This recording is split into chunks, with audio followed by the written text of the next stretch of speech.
जय मां, जय जय मां। श्री जीवन सूत्र अध्यात्म सत्संग के 67वें सत्र में आप सबका स्वागत है। प्रभु की पतित पावनी कृपा से, उनके मंगल विधान से सबका मंगल हो, इस भाव से भगवान ने अपने में मिलाने के लिए, अपने पास बुलाने के लिए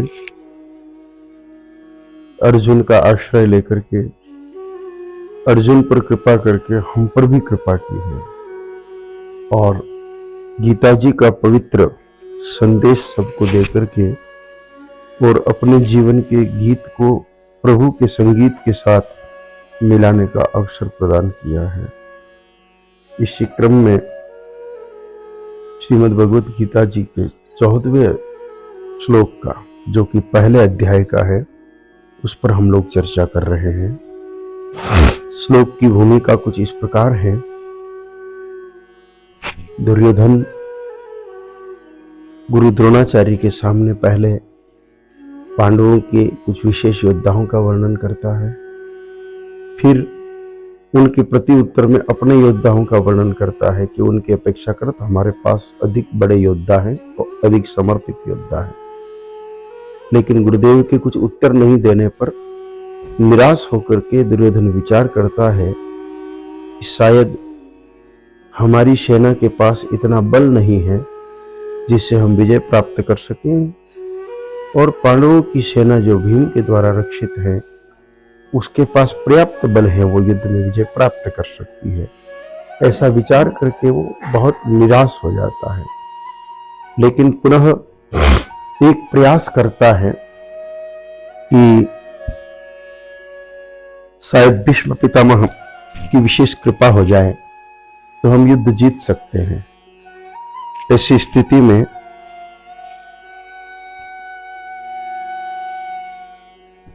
वो भीष्म पितामह को सीधा तो कुछ नहीं कहता, लेकिन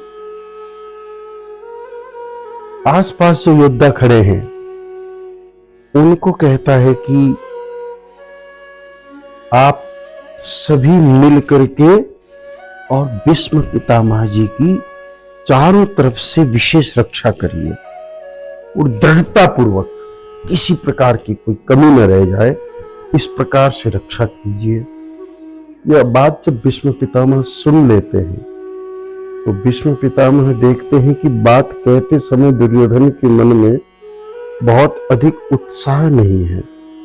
दुर्योधन कहीं न कहीं व्यथित है, निराश भाव से वह कह रहा है। ये बात कहीं न कहीं भीष्म पितामह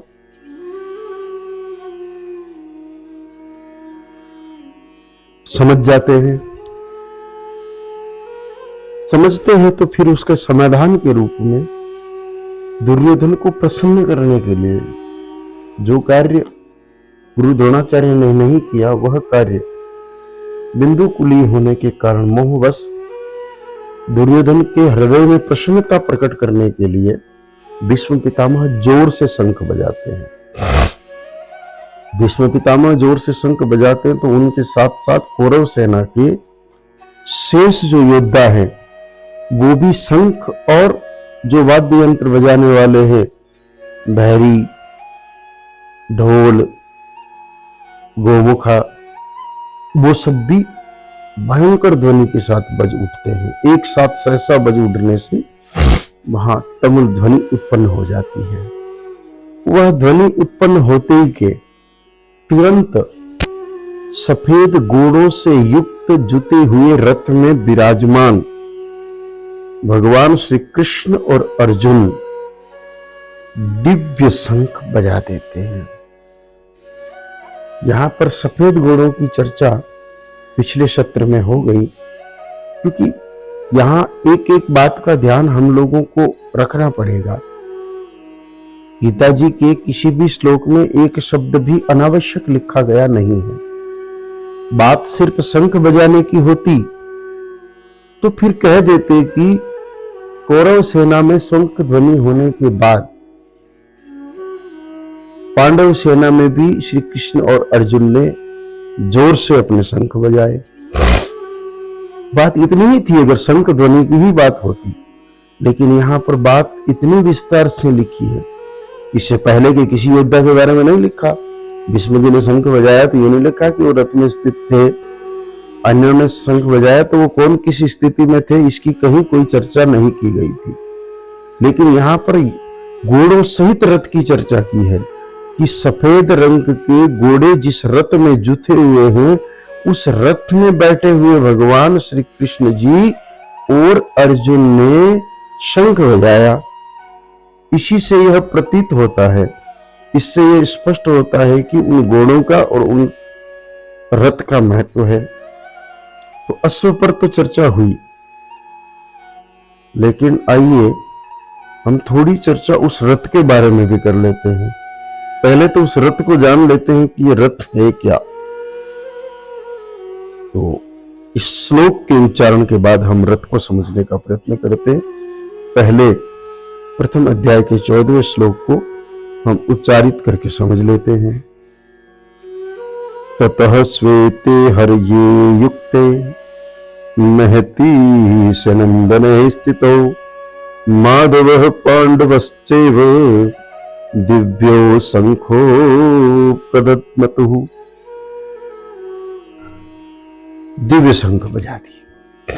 तो हम चर्चा कर रहे थे रथ की, कि वह रथ क्या है जिसकी महती शंदने स्थितो, महती का मतलब विशेष, शंदने यानी कि रथ, स्थितो यानी कि विराजमान थे। वह रथ कैसे प्राप्त हुआ, पहले तो उस रथ के बारे में जानने से ही अपन काफी कुछ समझ जाएंगे। वह रथ महत्वपूर्ण क्यों था और कैसे प्राप्त हुआ, क्यों किसी ने इनको दिया, कैसे लिया। तो इसमें एक कथा आती है कि यज्ञ लंबे समय तक चले थे। उस समय बहुत यज्ञ चले थे, ज्ञान यज्ञ, द्रव्य यज्ञ, दोनों ही यज्ञ, सेवा यज्ञ भी उस समय बहुत चलते थे। भगवान के उपस्थित होने के लिए यह आवश्यक भी है।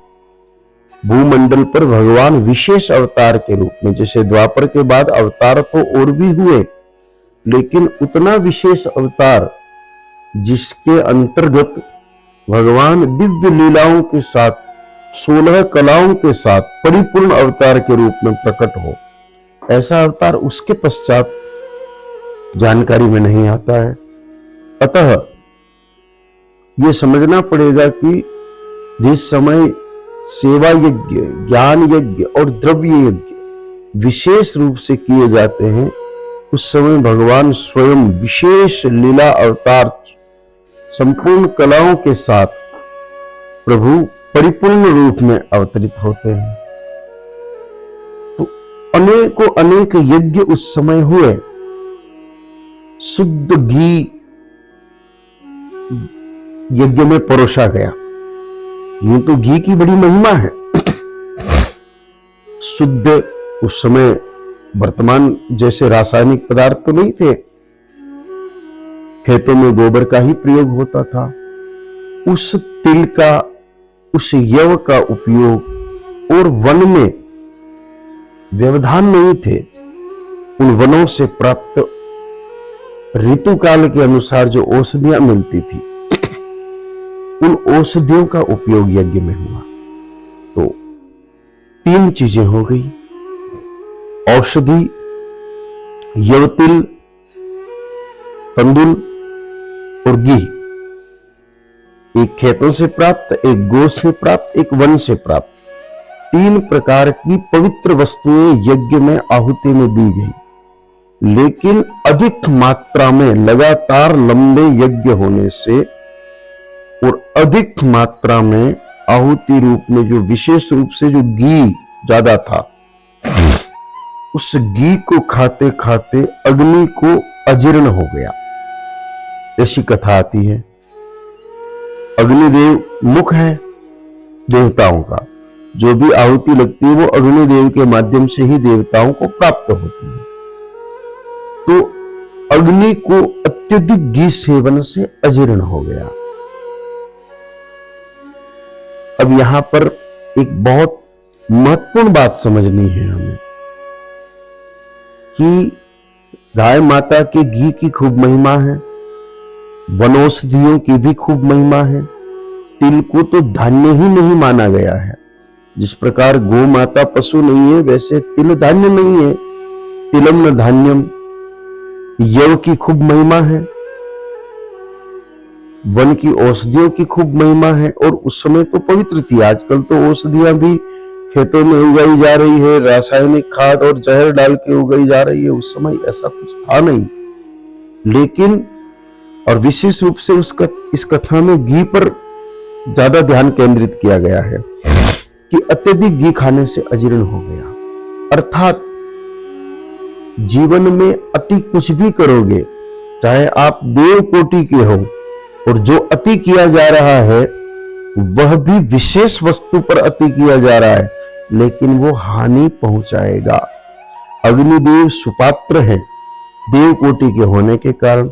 गोघृत खूब उत्तम पदार्थ है, इसमें कोई संदेह नहीं है। उसके साथ जो सामग्री है वो भी उत्तम है। फिर भी अग्नि देवता को अजीर्ण हो गया। तो यहां पर जो साधक भगवान को पाना चाहते हैं, जिन साधकों के मन में इच्छा है कि हमें भगवत प्राप्ति हो, हमें परमात्मा की प्राप्ति हो, उनको अति से बचना ही पड़ेगा। अति की सदा वर्जना की गई है। शास्त्रों में भी, इसके धर्म ग्रंथों में भी इसके अनेक श्लोक मिलते हैं जिसमें अति करने की मनाही है। और सामान्य जनजीवन में भी देखा जाता है कि किसी भी चीज की अति होने पर वह लाभदायक होने के स्थान पर हानिकारक हो जाती है। इसलिए इस श्लोक के माध्यम, अब कहोगे कि क्या सेवा भी अति हो सकती है? हाँ, सेवा की भी अति होती है तो वो हानि करती है। जैसे आप गरीबों की सेवा कर रहे हो, गरीबों की सेवा में अति कर दिया तो गरीब प्रमादी हो जाएगा, आलसी हो जाएगा। वो अपने स्तर पर करने वाले सारे प्रयासों का परित्याग कर देगा, क्योंकि वो पहले ही गरीब इसलिए है कि या तो पूर्व काल में वो प्रमादी रहा, आलसी रहा, अथवा वो वर्तमान जीवन में प्रमादी है, आलसी है, इसीलिए तो वो गरीब है। क्योंकि प्रारब्ध उसके गरीबी के इसलिए है कि पहले भी उसने श्रम किया नहीं, सेवा की नहीं, कर्तव्य पालन किया नहीं, इसलिए तो अभी वो गरीब है। और सामान्य तौर पर देखो, ये बात ही विवादित करने की जरूरत नहीं कि गरीबों का उपहास किया जा रहा है या मजाक उड़ाया जा रहा है, लेकिन प्रयास नहीं करने पर प्राप्त होता नहीं है। हमारे धर्म ग्रंथों में ऐसे कई श्लोक प्राप्त होते हैं जिसमें यह कहा गया है कि धन की प्राप्ति के लिए पुरुषार्थ और कृपा दोनों चाहिए। तो पुरुषार्थ तो हो गया वर्तमान की मेहनत, और कृपा हो गया पिछले जन्म का प्रारब्ध। तो इन्हीं के कारण वो गरीब हैं। और अगर आप उसकी अतिरिक्त सेवा करते हो, उसकी हर जरूरत को बिना मेहनत के पूरी करवाते हो, तो अति हो गया। अति सेवा होने से वह और अधिक प्रमादी होकर के गरीब हो जाएगा, उसका अगला जन्म और बिगड़ेगा। साथ ही साथ आपकी अधिक सेवाएं लेगा और बदले में वो प्रमादी होने के कारण कुछ करेगा नहीं समाज के लिए, तो और उस पर कर्ज चढ़ जाएगा जो उसके लिए बंधन का कारण बनेगा। एक छोटा सा उदाहरण समझने का है कि सेवा भी अति ठीक नहीं है किसी की भी। यहां पर फिर एक गरीब के आधार पर आप मान लीजिए उसमें सब आ गए। जैसे माता पिता की भी बात आ गई, सेवा तो जरूरी है पर अति सेवा माता पिता की भी घातक है। आप कहोगे ये तो कोई बात नहीं, माता पिता की तो जम के सेवा करनी चाहिए। नहीं, इसमें माता पिता को हानि है, क्योंकि शरीर का धर्म है, यंत्र है शरीर, एक तरह से पंचभौतिक है ये। तो इसके भीतर प्राण और जीव दोनों होने से उसके आभास से ये चलित प्रतीत होता है। शरीर में कुछ भी नहीं है, शरीर तो मशीन की तरह है। जिस प्रकार मशीन में भी बिजली या ईंधन डालने से मशीनें चलती प्रतीत होती है, चाहे वो कार है, चाहे वो कोई भी अन्य यंत्र है। जैसे मानव चलता है तो कहते हैं गाड़ी चल रही है। सिलाई मशीन को ले लो तो कह रहे हैं कि चल रही है, तो वो किसी बल से चल रही है, विद्युत बल से चल रही है या हाथ बल से चल रही है। तो ऐसे शरीर चलता है प्राण बल से। जीव की उपस्थिति में प्राणों के प्रवाह से शरीर चलता है। तो यह भी पंचभौतिक यंत्र है। किसी मशीन को आप रख दो तो वो खराब हो जाती है, पड़ी पड़ी जंग लग जाता है। एक भवन बना करके आप छोड़ दो, एकदम नया पूरा भवन आप, चलो मशीन तो फिर भी चलती है, भवन तो चलता नहीं है। पूरा विधि पूर्वक भवन बनाओ जिसमें सारे इंजीनियरिंग के आधार पर, अभियंता के निर्देश पर उसमें सारी चीजें लगाओ। लेकिन उस भवन में अगर 20-30 साल कोई नहीं रहेगा तो वो भवन की दीवारें फटनी शुरू हो जाएगी और कुछ दिन में वो जर्जर होकर के गिर जाएगा। तो किसी भी वस्तु का उपयोग लेना होता है तो वह कमजोर होकर के नष्ट हो जाती है। तो माता पिता की अगर आपने अतिरिक्त सेवा की, उनको स्नान भी खुद नहीं करने दे रहे हो, आप नहला रहे हो, उनको जल का लोटा तक नहीं उठाने दे रहे हो, वो छोटा सा कोई काम कर, नहीं नहीं हम करेंगे, नहीं नहीं हम करेंगे, तो ऐसा करने से वह काम करने का उनका जो अवसर है वो समाप्त हो जाएगा।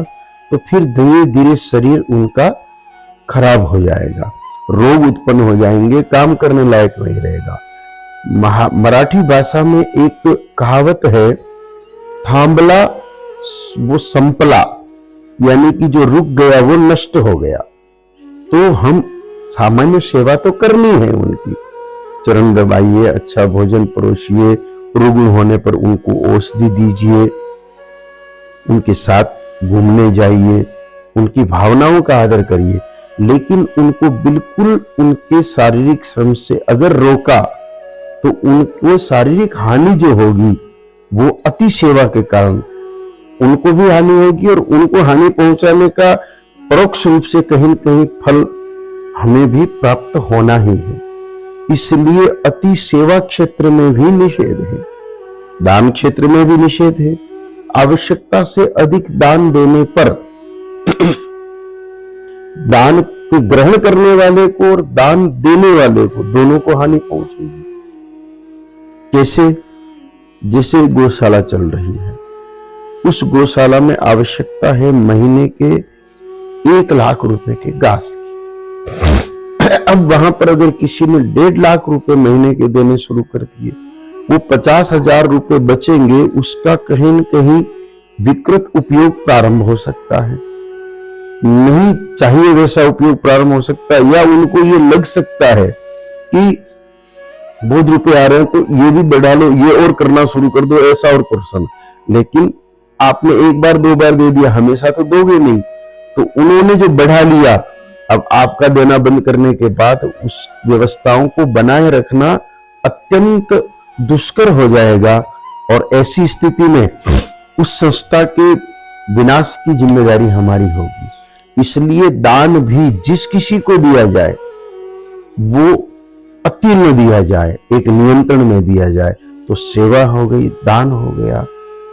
इसी प्रकार अन्य सारी अच्छी चीजें भी, अब बुरी चीजों की चर्चा कर ही नहीं रहे कि बुरी चीजें तो अति क्या, थोड़ी सी भी बुरी है।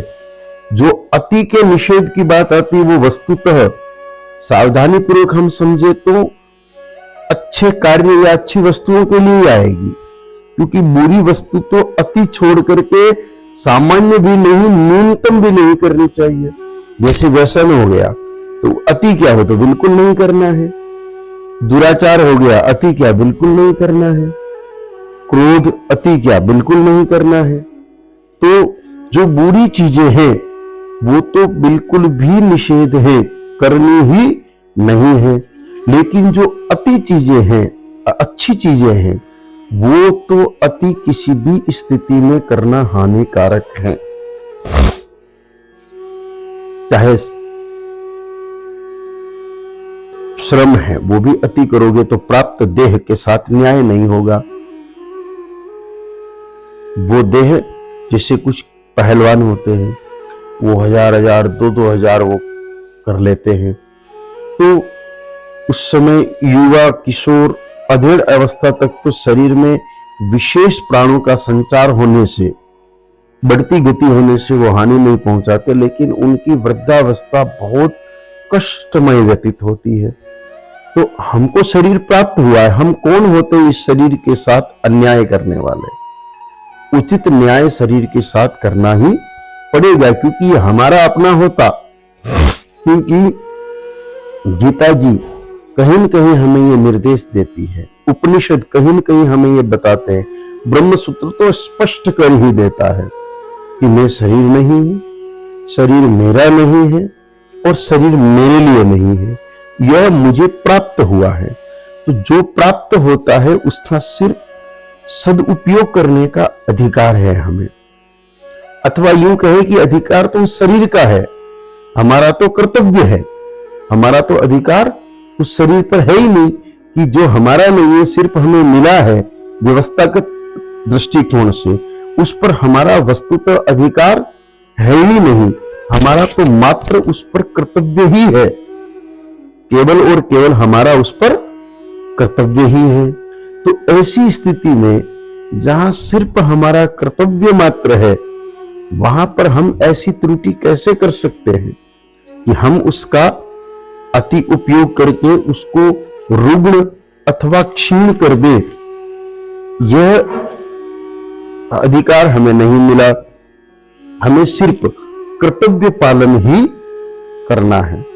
तो हमारा कर्तव्य है कि हमें जो प्राप्त हुआ, जैसे अभी आपको यह भवन प्राप्त हुआ है, इस कथा सत्र और इस प्रशिक्षण शिविर के लिए आपका तो नहीं हो गया, नहीं हुआ, तो अब यहां पर कोई भी दुरुपयोग करने पर हानि होगी कि नहीं होगी?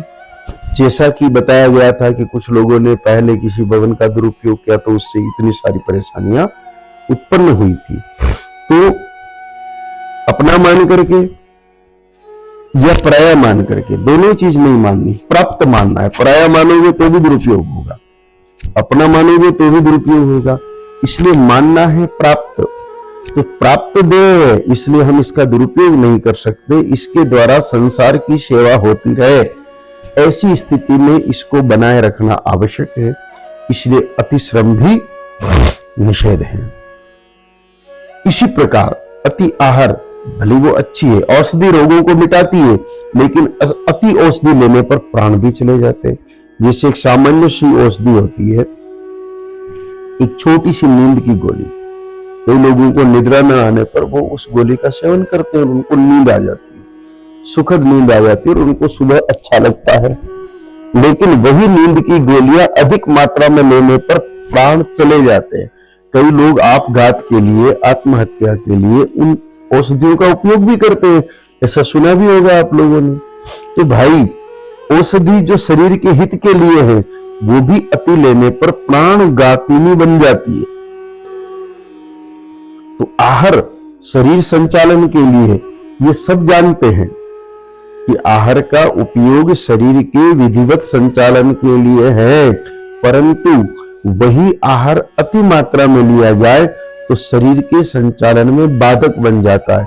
चाहे वह गौघृत ही क्यों नहीं है, वो गोदुग्ध ही क्यों नहीं है, वो गोदधि ही क्यों नहीं है, वो गोमूत्र ही क्यों नहीं है, वो गोमय का रस ही क्यों नहीं है, अधिक लेने पर उससे भी शरीर को हानि पहुंचेगी।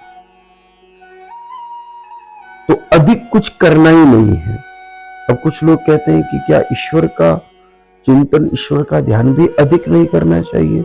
वो तो अधिक और थोड़ा होता ही नहीं है, वो अधिक भी नहीं होता है और कम भी नहीं होता है। जो ध्यान है प्रभु का, उसमें तो कुछ होता नहीं है। सिर्फ असल में भगवान के ध्यान का अर्थ है, भग यानी ऐश्वर्य, वान यानी वाला। तो भगवान यानी ऐश्वर्य वाले जो हैं, जिनके ऐश्वर्य से ये मानव शरीर भी प्राप्त हुआ है, उन्हीं के ऐश्वर्य से हम जीव भी इस शरीर में आए हैं। तो तो उनसे पृथक नहीं है। तो पृथक नहीं होने से हमारा अपना होना का एहसास होना ही ध्यान है। हम जिस विस्मरण में चले जाते हैं, भूल जाते हैं कि मैं कौन हूं, यह भूलना नहीं ही ध्यान है कि मैं नित्य शुद्ध बुद्ध आत्मा हूं, मैं ही उनका स्वरूप हूं जो इस सारे सृष्टि के नियंता है, क्योंकि उनकी गुण और मेरे गुण एक है, उनकी जाति और मेरी जाति एक है, अजर अमर अविनाशी सतचित आनंद, ये मेरे गुण भी हैं। मेरे का मतलब शरीर के नहीं, आत्मा के गुण हैं। तो मैं और वो अलग है ही नहीं। जब मैं और वो अलग है ही नहीं, पृथक है ही नहीं, तो भूला कैसे जाए? तो भूल न हो इसलिए चिंतन चलता है, तो इसमें अति का कोई विषय है ही नहीं, वो तो सामान्य ही है। इसलिए ध्यान की बात आए, प्रभु चिंतन की बात आए, तो वहां पर कोई सीमा नहीं है, कोई नियंत्रण नहीं है। लेकिन शेष सभी जगह यह बात साधक को ध्यान में रखनी ही पड़ेगी कि जिस प्रकार अत्यधिक घी की आहुति लगने पर अग्निदेव को अजीर्ण हो गया और वो बहुत दुखी हो गए, तो उनको बहुत सारी औषधियों की आवश्यकता थी। उन्होंने कई बार उन औषधियों को खाने की कोशिश की, तो अग्निदेव कैसे खाएंगे? जला करके। लेकिन इंद्रदेव हर बार आकर के वर्षा कर जाते थे। कथा इस प्रकार की है कि जब जब भी अग्निदेव संपूर्ण वन की, किसी क्षेत्र विशेष के संपूर्ण वन में जहां औषधियों की अधिकता थी, उन औषधियों को जला करके खाना चाहते थे, लेकिन इंद्रदेव आकर के वर्षा कर जाते और उनकी तृप्ति नहीं होती थी, उनका अजीर्णपन बना हुआ था। अब आप कहोगे कि अग्नि को कैसे अजीर्ण हो गया घी से? अति के कारण। यूं तो अग्नि में घी डालने पर अग्नि प्रसन्न होकर के, प्रफुल्लित होकर के अपने स्वरूप को बढ़ाती है, लेकिन आपने देखा भी होगा कई बार कुछ लोग त्रुटि करते हैं, अग्नि प्रज्वलित हो रही और ज्यादा जल्दी जल्दी आहुतियां देते और अधिक घी डालते, तो अग्नि मंद हो जाती है और कई बार तो बुझ ही जाती है। ऐसा देखने में आया होगा ना कि ज्यादा घी डाल दिया जाए तो जो घी अग्नि को बढ़ाता है वही घी अग्नि को बंद भी कर देता है। ये तो एकदम खुला, स्पष्ट और प्रकट उदाहरण है। इसलिए अग्नि को अधिक मात्रा में घी का सेवन करने के कारण अजीर्ण हो गया, यानी कि वो कमजोर पड़ गई, एकदम कमजोर पड़ गई। तो हम अगर संसार के साथ देखो, जीव आया है देह में, जीव देह में आया है, इसलिए यह देह तो जीव के साथ रहेगी ही जब तक इस देह की आयु है। अब इसमें रहते रहते जीव आत्मा रूप धारण कर ले और उसको सब कुछ समझ में आ जाए तो बहुत सारी समस्याओं का समाधान स्वतः हो जाएगा। लेकिन जब तक वो स्थिति नहीं आती है, तब तक इस देह के साथ किसी भी प्रकार की अति करना बहुत हमारे आध्यात्मिक जीवन को हानि पहुंचा सकता है। अब आप कहोगे कैसे? तो भाई जीव इस देह में आया, तो इस देह को जब हमने अपना मान बैठे या अपने को प्राप्त ये तो मान रहे हैं, लेकिन प्राप्त वस्तु के साथ भी अत्यधिक लाड लड़ाने लग गए, इसी का चिंतन करने लगे। जब शरीर का चिंतन कर रहेंगे तो जगत का चिंतन आएगा, क्योंकि आत्मा का चिंतन करेंगे तो परमात्मा का चिंतन अपने आप होता है। तो आत्मा और परमात्मा एक जाति के हैं, ऐसे ही शरीर और संसार भी एक जाति का है। शरीर भी पंचभूतों का है और संसार भी पंचभूतों का है। तो शरीर और संसार दोनों पंचभौतिक होने के कारण जब हम इस प्राप्त शरीर का अधिक चिंतन करेंगे तो पूरे संसार का चिंतन भी बढ़ जाएगा। और संसार का चिंतन ध्यान तो रखना है, लेकिन अति चिंतन संसार का करने के बाद फिर प्रभु चिंतन छूट जाएगा। परिणाम वही पुनरपि जननम पुनरपि मरणम पुनरपि जननी जठरे शयनम। इसलिए साधक को संसार के ध्यान की अधिक चिंता नहीं करनी चाहिए। साधक को विशेष रूप से ध्यान रखना चाहिए कि प्राप्त देह की सेवा तो करे आवश्यक, लेकिन प्राप्त देह का चिंतन न करे। इससे संसार का भी चिंतन अधिक नहीं होगा। जो सामान्य लघु चिंतन कर्तव्य परायणता के रूप में चाहिए उतना तो हो, लेकिन अति चिंतन नहीं होगा, जिससे जीव को मुक्त होने में, अपने स्वरूप को देखने में, भगवत प्राप्ति में, दुखों की आत्यंतिक निवृत्ति में लाभ की प्राप्ति होगी। तो आज का समय तो पूरा हुआ, इसलिए आज के इस सत्र को भी पूर्ण करते हैं। शेष इस विषय को आगे के सत्र में रखेंगे। जय मां, जय जय मां। ओम।